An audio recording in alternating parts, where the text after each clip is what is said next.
Είμαστε το Γυμνάσιο Γαλατινής και σήμερα θα σας παρουσιάσουμε ένα πείραμα για την ατμοσφαιρική πίεση. Ξεκινάμε με τα υλικά μας.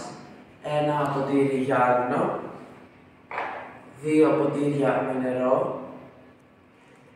ένα χαρτί, ένα ρεσό και ένα αναπτήριο. Επίσης θα χρησιμοποιήσουμε και ένα καπάκι τάπερ ελαφρύ. Παίρνουμε το χαρτί ή τη χαρτοπετσέτα και το μουσκεύουμε. Και το τοποθετούμε πάνω στο πλαστικό σκέτο. Βάζουμε από πάνω το ρεσό και το ανάβουμε.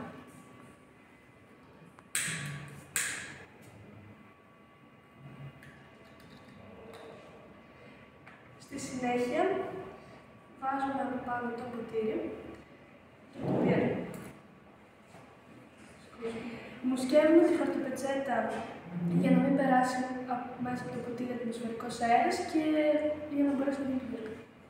Και βλέπουμε ότι το κερί έχει σβήσει, γιατί δεν υπάρχει οξυγόνο, γιατί δεν έχει το κόσμο. Και βάζουμε τα ποτήρια και στη συνέχεια τις χώρες. Και βλέπουμε ότι δεν πέφτει. Να μπούμε. Έχουν διότι μέσα στο ποτήρι δεν υπάρχει πλέον οξυγόνο και η πίεση είναι μικρότερη, οπότε βοηθάει στο να γίνουν όλα ενιαία μεταξύ τους ουσιαστικά και να μπορέσουμε να ανυψώσουμε το τάπερ και τα ποτήρια μόνο απλά κρατώντας το ποτήρι.